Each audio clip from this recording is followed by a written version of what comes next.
सब सुन रहा छी अविनाश झा के आवाज में सुमधुर गीत।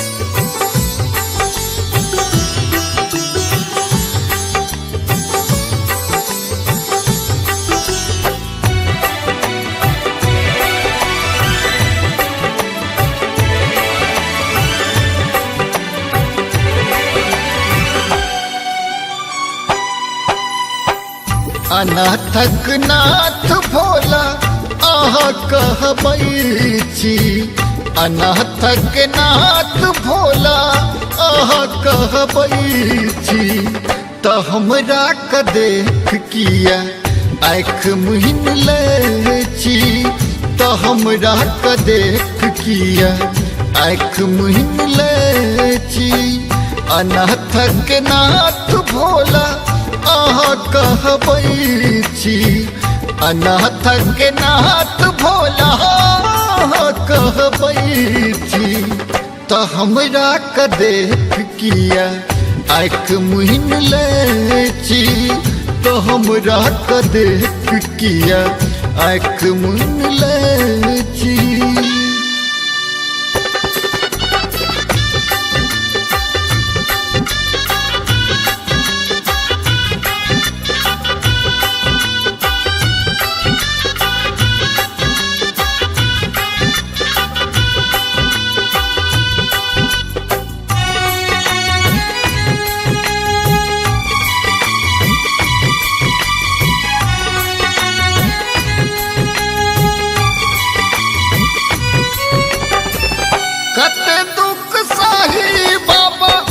सहलो न जइया फाटक करेज देना कहलो न जइया,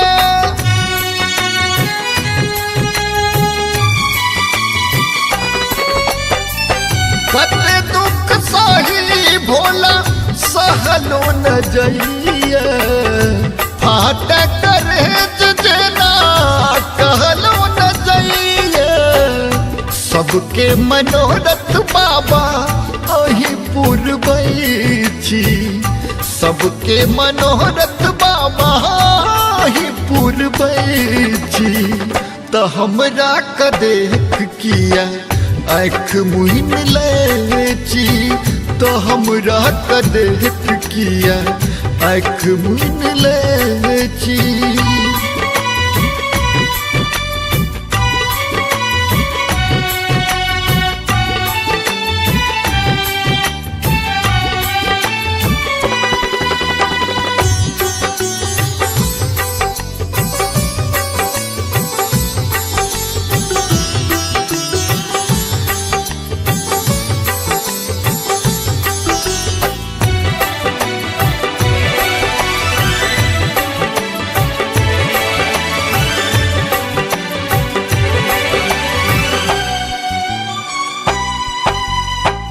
डेग डेग काट भरल चाहली कोन बाटियो, कियो न देखा हमरा पकड़ा न हाथियो।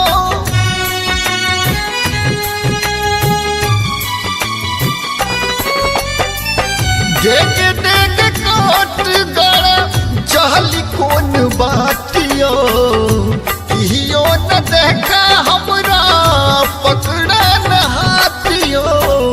सबके त अर्जी बाबा अही सुन लै छी, सबके त अर्जी बाबा सुन लै छी, त हमरा क देख किया आँख मुहिन लै छी, त हमरा क देख किया आँख मुहिन लै छी।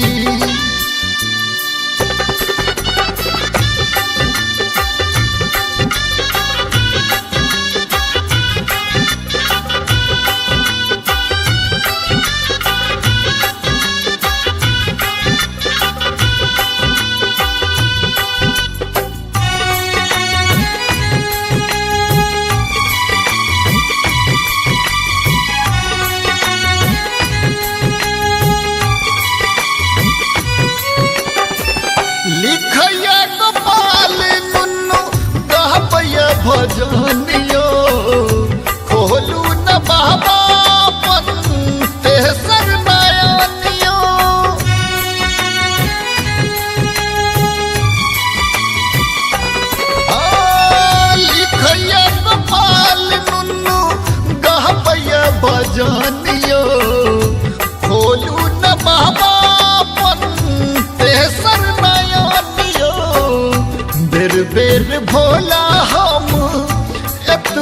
कहै छी बेर बेर भोला हम एतबे कहै छी तो हमरा के देख किया आँख मुहिन ले छी तो हमरा के देख किया आँख मुहिन ले छी अनाथक नाथ भोला दानी कहबै छी अनाथक नाथ